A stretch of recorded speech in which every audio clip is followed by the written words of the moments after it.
Hi hello नमस्कार. फिल्मी गप्पामध्ये पारू म्हणजे शरयू सोनवणेचे स्वागत आहे. कशी थँक्यू. आहेस? मी मस्त. तू कशी आहेस? एकदम छान. सर्वप्रथम झी मराठी अवॉर्ड्स मध्ये तुला अवॉर्ड मिळाल्याबद्दल खूप खूप अभिनंदन. धन्यवाद. आणि आता ते सगळं आटपल्यानंतर मेन तुझं सुरू झालेलं आहे महासंगम.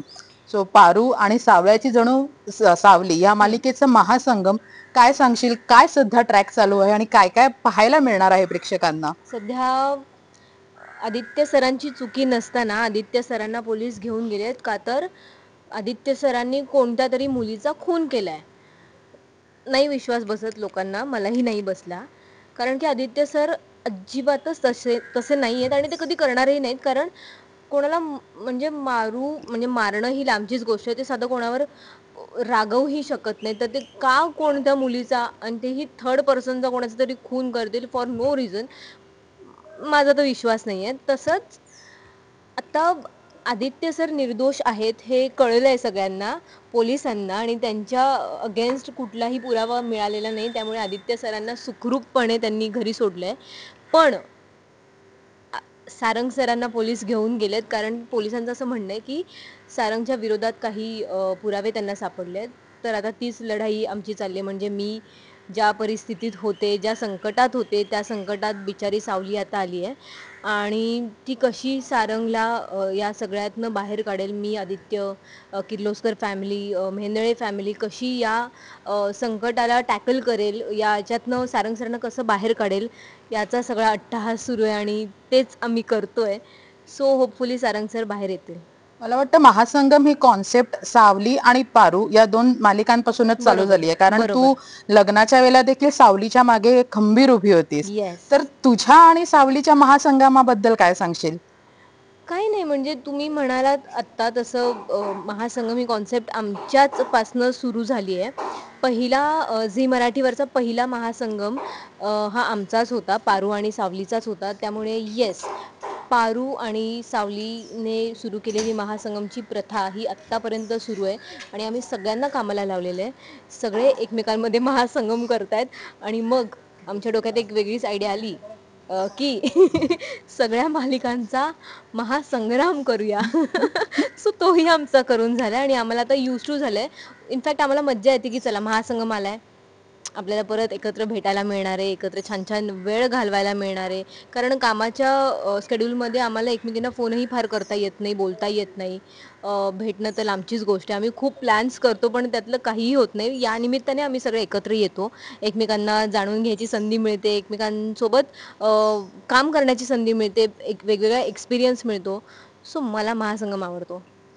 मला वाटतं की महासंगम हा फक्त एक बहाणा आहे. वास्तविक महासंगम हा पारू आणि सावली तर सावली. आहेच, पण शरयू आणि प्राप्ती, त्याच्यानंतर शरयू आणि मुंबई, सातारा आणि मुंबई, असे काय काय मस्त सॉलिड महासंगम होत आहेत. मज्जा, मज्जा. म्हणजे या वेळेचा महासंगम माझ्या लक्षात राहणार आहे. कारण खूप साऱ्या गोष्टी घडल्या. एकतर आम्ही साताऱ्याहून मुंबईत शिफ्ट झालो. ती एक चांगली गोष्ट घडली. मग प्राप्ती आणि शरयू एकमेकींना भेटू शकणार, एकमेकींसोबत वेळ घालवू शकणार, ही दुसरी गोष्ट चांगली घडली. आणि येस, महासंगमसुद्धा मुंबईतच होणार. पॅकअप झाल्यावर घरी जायला मिळणार, ही एक तिसरी चांगली गोष्ट. त्यामुळे हा फेव्हरेट माझा महासंगम असं म्हणता येईल. म्हणजे यंदाची दिवाळी देखील मुंबईत तुझी साजरी होणार आहे. मुंबईत नाही, माझं सासर पुण्यात आहे. त्यामुळे मला सासरी जायचं आहे आणि मुंबईत शिफ्ट झाल्यापासून गेले एक 20 दिवस झाले असतील, 15-20 दिवस तर कन्फर्म, की मला माझ्या नवऱ्याला सुद्धा भेटता आलं नाहीये. मला माझ्या आईबाबांकडे म्हणजे सासू सासऱ्यांकडे सुद्धा जाता आलं नाहीये. सो मला आता एक्साइटमेंट लागली आहे. म्हणजे बस झालं आता, बस झालं, संपवा लवकर लवकर. महासंगमला सगळ्यांना भेटून, सगळ्यांसोबत काम करून, गप्पा मारून माझं पोट भरलंय, मन भरलंय. आता मला सुट्टी द्या, मला माझ्या घरी जाऊ द्या. त्यामुळे दिवाळीत मी सुट्टी टाकली आहे आणि मी कदाचित नाही, 100-200% मी माझ्या सासरी जाणार आहे आणि माझ्या माणसांसोबत मी सेलिब्रेट करणार आहे. सावलीच्या पण आयुष्यात कुठेतरी सातारा खूप महत्वाची गोष्ट आहे. कारण रिसेंटली ते एक रोमॅन्टिक सॉन्ग शूट करायला येस, साताऱ्याला आलेले येस. होते आणि तुम्ही आता कोर्टाची पायरी चढायला साताऱ्यावरून डायरेक्ट मुंबईला आलेला आहात. म्हणतात शाण्याने कोर्टाची पायरी चढू नये, पण तुम्ही मुंबईचीच डायरेक्ट कोर्टाची पायरी चढताय. साताऱ्यात असतो तर कदाचित थोडीशी सुटका मिळाली असती. तितकं कोर्ट नसतं करावं लागलं कदाचित. तिकडे मे बी काही गोष्टी सोप्या होऊन जातात. पण आता इथे मुंबईत आलोय, कोर्टाची पायरी चढलोय. आता काय येतोय रोज रोज कोर्टात, रोज सकाळी येतो, रात्रीपर्यंत कोर्टात सीन करतो आणि घरी जातो. बरं मला एक सांग शरीर, तुझ्या आयुष्यात आवडतं मुळाक्षर प आहे का? पारू, पिंकी हे काय नातं आहे मला सांग जरा प्लीज. मी अजून एक सांगेन, मी एक ह्या मालिकांच्या आधी एक झी युवावर प्रेम पॉइझन पंगा या अरे नावाची सुद्धा बापरे, मालिका म्हणजे ते केली तर होती. पी सो पी हा शब्द माझ्या शरयूपासनं काही सुटत नाहीये आणि सातारा माझ्या नशिबात लिहिलेलं आहे. सो सातारा आणि पी या 2 गोष्टींशी माझा काहीतरी एक वेगळा संबंध आहे. पण साताऱ्यावरून तू कुठेतरी छान हिरवळ जी आहे तुमच्या साताऱ्यातली किंवा आल्हाददायक वातावरण आहे ते मुंबईत घेऊन यायला पाहिजे होतंस. मुंबईची ते गरमी नाही ना कशी वाटते हो. तुला आता? गरमी म्हणजे मला स्वेटिंग होत नाही, पण आता इथे येऊन इतकं इतकं म्हणजे दमट वेगळंच काहीतरी वातावरण आहे आणि थोडंसं आम्हाला ॲडजस्ट व्हायला वेळ जाईल. पण आय लव्ह मुंबई. मला मुंबईमध्ये जितकं सेफ वाटतं, जितकं छान वाटतं, तितकं कुठेच फील होत नाही. So I love Mumbai. कसंही असलं तरी माझी मुंबई आहे आणि काही झालं तरी मला मुंबईतच राहायचं आहे, मुंबईतच काम करायचं आहे. सो येस, या पलीकडे मी फार काही कंप्लेंट्स करणार नाहीये मुंबईबद्दल. बरं आता या महासंगमानंतर सासूकडून काही एक्सेप्टन्स वगैरे मिळणार आहे का असं वाटतंय का? नाही, नाही, कारण नाही. सध्याच्या तुझ्या आणि सासूच्या गाच्यावरून मला वाटतं एक नेहमी गाणं तुला बघितलं आणि अहिल्यादेवीनं बघितलं की एकच गाणं आठवतं. कोणतं? सासूजी तूने मेरी कदर न जानी, बहू को तूने बहू न समझा समझा नौकरानी. करेक्ट आहे.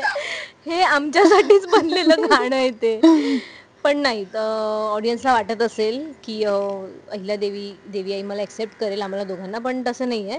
त्यासाठी पारूला त्यांच्या ज्या अपेक्षा आहेत सुनेच्या, त्याच्या पट्टीत कुठेतरी बसावं लागेल, तिथपर्यंत त्या लेव्हलला पोहोचावं लागेल. तर कदाचित देवी आई पारू आणि आदित्यला एक्सेप्ट करतील, अदरवाईज नाही. म्हणजे त्यांना पारू आवडत नाही असं नाहीये, पारू आवडते. पारू एक मुलगी म्हणून त्यांना आवडते. पण सून म्हणून त्या एक्सेप्ट नाही करणार, कारण त्यांच्या मी म्हटलं तसं सुनेच्या काही वेगळ्या अपेक्षा आहेत. सो त्या अपेक्षा मी पूर्ण करेन, तितक्या त्या लेव्हलची होईन, तेव्हा कदाचित मला देवी आई एक्सेप्ट करतील. पण ऑफ स्क्रीन मी तुझं आणि अहिल्यादेवी म्हणजे मुग्धाताईचं खूप छान बॉन्डिंग पाहिलेलं आहे, ते खूप काळजी करताना पाहिलेलं आहे. काय सांगशील तुमच्या बॉन्डिंग बद्दल? ऑन स्क्रीन आत्ता तिला माझ्याशी थोडं दुष्ट वागावं लागतंय किंवा ती वागतीये. पण ऑफ स्क्रीन आता तू म्हणलीस तसं ती खरंच प्रत्येक वेळेला काय खायचंय, मग तू हे नको करू, मग तू ते नको करू, हे सांभाळून कर, त्या गोष्टी सांभाळून कर, या गोष्टी सतत होत असतात. सो येस, ती जशी ऑफ स्क्रीन आहे त्याच्या एक्झॅक्ट अपोजिट ऑन स्क्रीन आहे, त्याच्या एक्झॅक्ट अपोजिट ती ऑफ स्क्रीन आहे.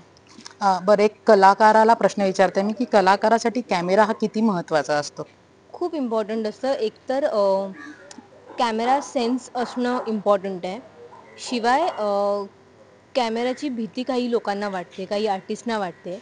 त्यामुळे ते कॅमेऱ्याची भीती एक मनातनं घालवली पाहिजे किंवा ज्यांना भीती असेल त्यांनी ती भीती घालवायला पाहिजे आणि कॅमेरा फिअर ज्यांना आहे ते कधीच कॅमेराला फेस नाही करू शकत किंवा त्यांच्यामध्ये तो कॉन्फिडन्सच नाही. सो मला असं वाटतं की सगळ्यांनी एक कॉन्फिडन्स मनात ठेवला पाहिजे की आपण कॅमेरा फेस करू शकतो किंवा जे आपण रोज आता डेली सोपमध्ये काय होतं की रोज आपण शूट करतोय, डी-ओ-पी कोणता अँगल लावतायत, कोणत्या अँगलमध्ये ते शूट करतायत किंवा कुठले कुठले शॉट्स लागतात, तर ते शॉट्स एका पॉईंटला ते अंगवळणी पडतं किंवा डी-ओ-पीच्या आधी आपल्याला कळतं किंवा सर तुम्ही आता इकडनं लावताय ना, मग मला असं फेसिंग करायला पाहिजे, मी अशी उभी राहू, मी तशी उभी राहू, हे एका पॉईंटला होतं. तर मला असं वाटतं की या शिकण्यासारख्या गोष्टी आहेत, तर प्रत्येक आर्टिस्टने हे करायला पाहिजे आणि कॅमेरा फिअर जर नसेल ना, तर मग झालं. कॉन्फिडन्स थोडासा आणि कॅमेरा फिअर नसणं, या 2 गोष्टी खूप इम्पॉर्टंट आहेत. बरं दिवाळीच्या मुहूर्तावरच तुमचा महासंगम होतोय, तर दिवाळीसाठी काही स्पेशल प्रश्न मी विचारते. फराळांची नावं घेते, तू फक्त तुझ्या मालिकेतल्या त्या कोणाकोणाशी रिलेट करतात तेवढं सांग. बापरे! वाट लावणार रे तुम्ही माझी. बरं सर्वप्रथम चकली. बापरे! कॅरेक्टरचं नाव सांगते हां मी. हो हो, कारणही सांग तू. आई शपथ! चकली, पारू. चकली गोल असते ना, गोल, गोल, गोल, गोल, गोल, गोल. तिखट नाही पकडत आम्ही, तिखट बाकी पण पदार्थ आहेत. त्यामुळे चकलीला मी अशी गोल, गोल असं मी कन्सिडर करते. कारण पारू तशीच आहे आगाऊ. सगळ्याला अशी गोल गोल फिरवते, गोल गोल गुंडाळून ठेवते, गोड गोड बोलून. आणि ती त्यामुळे खमंग खुसखुशीत. खमंग खुसखुशीत. त्यामुळे चकली पारू. बरं, आता शंकरपाळी. शंकरपाळी. शंकरपाळी मी श्रीकांत सरांना देईन. कारण शंकरपाळी अशी मैद्याची आणि अशी छान खुसखुशीत आणि गोड, कशाबरोबरही छान लागते. काही जण चहामध्ये टाकून सुद्धा खातात. सो दादाचा स्वभाव पण असा गोड आणि त्याचं कॅरेक्टर आणि ते सगळं असं गुडी आहे. त्यामुळे म्हणजे देवी आईच्या शब्दापुढे नाही आहे. देवी आईला सपोर्ट करणारा आहे. तशी शंकरपाळी कशी चहा पिताना सुद्धा आपल्याला सपोर्ट करते. चहामध्ये बुडवून खातो ना, त्यामुळे शंकरपाळी श्रीकांत सर. ओके. करंजी. करंजी. करंजी दामिनी असेल असं मला वाटतं. कारण बाहेरून कोटिंग असतं एक वेगळ्या प्रकारचं आणि आतमध्ये सारण असतं गोड गोड. सो करंजी दामिनी आहे. कारण दामिनी एक बाहेरून वेगळं आणि आतमध्ये वेगळं असं तिचं कॅरेक्टर आहे. अच्छा. म्हणजे कसं म्हणजे ड्युअल पर्सनॅलिटी. म्हणजे ती निगेटिव्ह पण आहे, कॉमेडी पण आहे, सगळंच त्याच्यामध्ये असं मिक्सचर आहे. सो ती बाहेरून कधी कधी दाखवते मी अशीच आहे, छान आहे, छान आहे, छान आहे, पण मनात काहीतरी वेगळं असतं. ही ना ही असलीच आहे, ती तसलीच आहे. म्हणून करंजी. ओके. आणि चिवडा. चिवडा कोणताही चिवडा? कुठलाही पातळ पोह्याचा चिवडा वगैरे जो साधारण सगळीकडेच खाल्ला जातो. प्रत्येकाच्या चिवड्याची म्हणजे प्रकार वेगवेगळे असतात. पण जनरली पिवळा पातळ पोह्याचा चिवडा. पिवळा पातळ पोह्याचा चिवडा. बोलले? ठीक आहे, आले. मला नाही सुचत ते पातळ पोह्याचा चिवडा. आठवत नाही असं पटकन कोणी माझ्या डोळ्यासमोर येत नाहीये. ओके. बरं, असं सध्याची पूर्वा जी आहे, पूर्वासाठी कुठलं स्पेशल तू उदाहरण म्हणजे तिला उपमा? जेवढे तिखट पदार्थ असतील तेवढे सगळे. झणझणीत पदार्थ असले तेवढे सगळे. कारण त्या बाईला, त्या मुलीला काही दिसतच नाही चांगलं. चांगलं बघवतच नाही. त्यामुळे सगळे तिखट झणझणीत पदार्थ, सगळे मसाले घालून बनवलेले पदार्थ म्हणजे दिशा. कारण तिला अजिबातच नाही आवडत. ती गप्प बसूच शकत नाही. तिच्या सोबतीला दामिनी असते. मी म्हटलं ना करंजी कशी बाहेर दाखवायला, मी आहे तुझ्यासोबत पण आतून काहीतरी वेगळंच. सो ती करंजी आणि सगळे तिखट पदार्थ फराळाचे म्हणजे दिशा.